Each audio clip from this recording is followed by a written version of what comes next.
দীর্ঘ ৩ বছর মাটি খুঁড়ে সুরঙ্গ করে রাসূল সাল্লাল্লাহু আলাইহি ওয়াসাল্লামের কবর পর্যন্ত পৌঁছে গিয়েছিল দুজন ইয়াহুদি এবং আল্লাহর রাসূলের লাশ চুরি করার পূর্বে রাসূল সাল্লাল্লাহু আলাইহি ওয়াসাল্লাম তৎকালীন রাজাকে স্বপ্নে এসে বললেন, হে নুরুদ্দিন, আমাকে দুজন লাল চক্ষু বিশিষ্ট ব্যক্তি বিরক্ত করছে, এদের হাত থেকে আমাকে রক্ষা করো। প্রিয় দর্শক, হিজরির ৫৫৭ সালে ইয়াহুদিরা চক্রান্ত করে রাসূল সাল্লাল্লাহু আলাইহি ওয়াসাল্লামের লাশ চুরি করতে নিয়েছিল মদিনা থেকে। অতঃপর অলৌকিকভাবে তারা কিভাবে ধরা খেয়েছিল এবং তাদের কি পরিণতি হয়েছিল, বিস্তারিত জানতে ভিডিওটি শেষ পর্যন্ত দেখুন। ৫৫৭ হিজরিতে তৎকালীন সুলতান নুরুদ্দিন জঙ্গি রহমতুল্লাহ আলাইহি তাহাজ্জুদ নামাজ পড়ে নামাজের বিছানায় ঘুমিয়ে পড়েছিলেন। এমতো অবস্থায় হঠাৎ তিনি স্বপ্ন দেখলেন রাসূল সাল্লাল্লাহু আলাইহি ওয়াসাল্লাম তার ঘরে উপস্থিত এবং আল্লাহর রাসূল কোনো ভূমিকা ছাড়াই দুইজন নীল চক্ষু বিশিষ্ট লোকের দিকে ইঙ্গিত করে বললেন, ইয়া নুরুদ্দিন, এরা আমাকে বিরক্ত করছে, এই দুজনের থেকে আমাকে মুক্ত করো। এই ভয়াবহ স্বপ্ন দেখে নুরুদ্দিন জঙ্গি রহমাতুল্লাহ আলাই অত্যন্ত ভীত সন্ত্রস্ত হয়ে ঘুম থেকে জাগ্রত হলেন এবং কিংকর্তব্য বিমূঢ় হয়ে গেলেন। ভাবলেন এটি হয়তো কোনো দুঃস্বপ্ন। তাৎক্ষণিক তার মাথায় বিভিন্ন প্রকার চিন্তা ঘুরপাক খেতে লাগলো। তিনি ভাবলেন, আল্লাহর রাসূল সাল্লাল্লাহু আলাইহি ওয়াসাল্লাম তো এখন কবরের জীবনে, তার সাথে অভিশপ্ত ইয়াহুদিরা এমন কি ষড়যন্ত্র করতে পারে। অতঃপর একই স্বপ্ন তিনি বেশ কয়েকবার দেখলেন। কাল বিলম্ব না করে ১৬,০০০ অশ্বারোহী সৈন্য নিয়ে তিনি মদিনার দিকে রওনা দিলেন। সেই দুজন ভয়ঙ্কর নীলচক্ষু বিশিষ্ট ব্যক্তিকে মদিনার অলিতে গলিতে খুঁজতে লাগলেন, কিন্তু তার সৈন্য বাহিনী দীর্ঘ ২ সপ্তাহ ধরে খোঁজার পরেও মদিনাতে সেই দুজন ব্যক্তিকে খুঁজে পেল না, যাদের ব্যাপারে আল্লাহর রাসূল সতর্ক করেছেন। এরপর ১৭তম দিনে তিনি মদিনার চারপাশ সৈন্যবাহিনী দ্বারা ঘেরাও করে ফেললেন এবং আদেশ জারি করে দিলেন, যারা মদিনার বাইরে আছে তারা ভিতরে আসতে পারবে, কিন্তু মদিনা থেকে কোনো লোক বাইরে যেতে পারবে না। নুরুদ্দিন জঙ্গি রহমাতুল্লাহ আলাই জুমার খুতবা প্রদান করলেন, ঘোষণা দিলেন, আমি মদিনার মানুষকে দাওয়াত দিয়ে একবেলা খাওয়াতে চাই। আমার অভিলাষ সকলেই যেন এই দাওয়াতে অংশগ্রহণ করে। এটি সুলতানের আদেশ। সুলতান মদিনাবাসীকে আপ্যায়নের জন্য বিশাল আয়োজন করলেন। নির্ধারিত সময়ে খাওয়া দাওয়া শুরু হলো এবং তৃপ্তি সহকারে মদিনার অলিগলির সকল মানুষ এসে খেলেন, কিন্তু সেই দুজন ব্যক্তিকে খুঁজে পাওয়া গেল না। এরপর তিনি বিশ্বস্ত বেশ কয়েকজনকে জিজ্ঞেস করলেন, আচ্ছা, আর কেউ কি অবশিষ্ট আছে যারা এখনো আমার আতিথেয়তা গ্রহণ করেনি? এই শুনে লক্ষাধিক জনতার মধ্যে এক ব্যক্তি হঠাৎ করে বলে উঠলেন, হুজুর, আমার জানা মতে সম্ভবত ২ জন লোক এখনো বাকি আছে যারা আল্লাহওয়ালা বুজুর্গ মানুষ। লোকটির বক্তব্য শুনে তিনি কাল বিলম্ব না করে কয়েকজন লোক সহকারে ওই ২ জন লোকের আবাসস্থলে পৌঁছে গেলেন এবং নুরুদ্দিন জঙ্গি রহমাতুল্লাহ আলাই ওই ২ জন লোককে দেখে প্রচন্ড চমকে উঠলেন, কারণ এরাই তো সেই ২ জন ব্যক্তি যাদেরকে স্বপ্নে দেখানো হয়েছিল। তিনি জিজ্ঞাসা করলেন, কে তোমরা? কোথা থেকে এসেছ? তোমরা সুলতানের দাওয়াতে কেন শরীক হলে না? লোক দুটো তাদের পরিচয় গোপন করে বলল, আমরা মুসাফির, হজের উদ্দেশ্যে এসেছিলাম, কিন্তু প্রিয় নবী সাল্লাল্লাহু আলাইহি ওয়াসাল্লামের প্রেমে আত্মহারা হয়ে আর ফিরে যেতে মন চাইল না, তাই বাকি জীবন রওজার পাশে কাটিয়ে দেওয়ার নিয়তে এখানে রয়ে গেছি।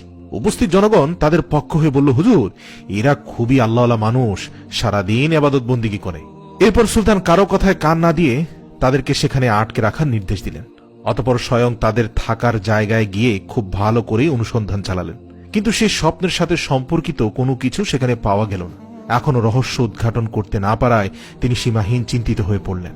এক পর্যায়ে নুরুদ্দিন জঙ্গি রহমাতুল্লাহ আলাই সেই ঘরের ভিতরে তার সঙ্গীদের বললেন, আচ্ছা, তাদের নামাজের মুসল্লাটি একটু উঠাও তো। সঙ্গীরা নির্দেশ পালন করল। নামাজের মুসল্লাটি বিছানো ছিল একটি চাটাইয়ের উপর। সুলতান আবারও নির্দেশ দিলেন, চাটাইটিও সরিয়ে ফেল। তারপর চাটাই সরানোর পর দেখা গেল সেখানে বিশাল এক পাথর। সুলতানের নির্দেশে সেই পাথরটিও সরানো হলো। এবার পাওয়া গেল একটি বিশাল সুড়ঙ্গ পথ, যা ধীরে ধীরে নবীজির রওজা মোবারক পর্যন্ত মাটির নিচ দিয়ে পৌঁছে গেছে। এই দৃশ্য অবলোকন করা মাত্র নুরুদ্দিন জঙ্গি বিজলির ন্যায় চমকে উঠলেন। অতঃপর লোক দুটোকে লক্ষ্য করে ক্ষিপ্ত সিংহের ন্যায় ঝাঁঝালো কণ্ঠে গর্জন করে বললেন, তোমরা সত্যি কথা খুলে বলো, নইলে এক্ষুনি তোমাদের মাথা থেকে গর্দান সরিয়ে দেব। বলো তোমরা কে? তোমাদের আসল পরিচয় কি? কেন এখানে এসেছ? সুলতানের কথায় তারা অত্যন্ত ঘাবড়ে গেল।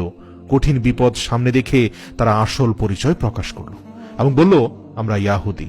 ইয়াহুদিদের আস্তানা মুসল শহর থেকে আমাদেরকে প্রশিক্ষণ দিয়ে এখানে পাঠানো হয়েছে, যাতে রাসূল সাল্লাল্লাহু আলাইহি সাল্লামের লাশ চুরি করে নিয়ে যেতে পারি এবং তা যেন ইউরোপীয় ইয়াহুদিদের হাতে হস্তান্তর করি। এই কাজে সফল হলে তারা আমাদেরকে আরো ধন সম্পদ দিবে বলে প্রতিশ্রুতি দিয়েছে। সুলতান বললেন, তোমরা তোমাদের পরিকল্পনা বাস্তবায়নের জন্য কি পদ্ধতি অবলম্বন করেছিলে, কিভাবে তোমরা কাজ করতে? তারা বলল, আমাদের নিয়মিত কাজ ছিল রাত গভীর হলে অল্প পরিমাণ সুড়ঙ্গ খনন করা এবং সাথে ওই মাটিগুলো চামড়ার মজকে ভর্তি করে অতি সন্তর্পণে মদিনার বাইরে ফেলে আসা। আজ দীর্ঘ 3 বছর যাবত এই মহাপরিকল্পনা বাস্তবায়নের কাজে আমরা অনবরত ব্যস্ত আছি। ঠিক যে সময় আমরা রওজা মোবারকের নিকট পৌঁছে গেলাম, মাটি খুঁড়তে খুঁড়তে আর একটু গেলেই রওজা মোবারকে পৌঁছে যাব, রাসূল সাল্লাল্লাহু আলাইহি সাল্লামের লাশ আমাদের হাতে চলে আসবে। ঠিক সে সময় ধরে আমাদের মনে হলো আকাশ যেন ভেঙে টুকরো টুকরো হয়ে যাচ্ছে, জমিন যেন প্রচন্ড ভূমিকম্পে থরথর করে কাঁপছে। আমরা কোনোভাবে আর মাটি খুঁড়তে পারলাম না।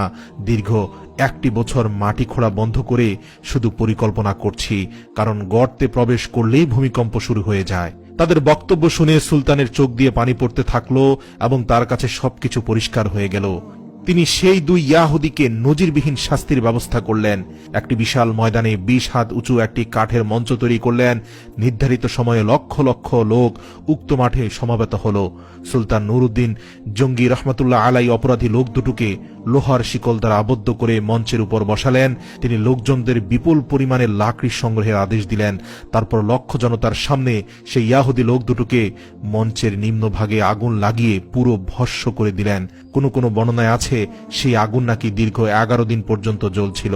অতঃপর বিপুল পরিমাণ অর্থ ব্যয় করে 1000 মণ সীসা গলিয়ে রাসূল সাল্লাল্লাহু আলাইহি ওয়াসাল্লামের রওজা শরীফের চারপাশে মজবুত প্রাচীর নির্মাণ করে দেন, যেন ভবিষ্যতে আর কোনো ইয়াহুদী চক্রান্ত করে নবীজির লাশ চুরি করার দুঃসাহস না দেখাতে পারে।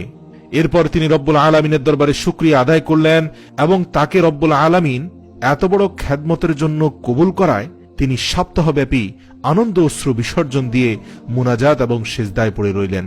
ইতিহাস থেকে পাওয়া যায় যে নুরউদ্দিন জঙ্গি রহমতুল্লাহ আলাই ইন্তেকালের পর ওসিয়ত মোতাবেক তার লাশকে রাসূল সাল্লাল্লাহু আলাইহি সাল্লামের রওজা মোবারকের কাছাকাছি দাফন করা হয়।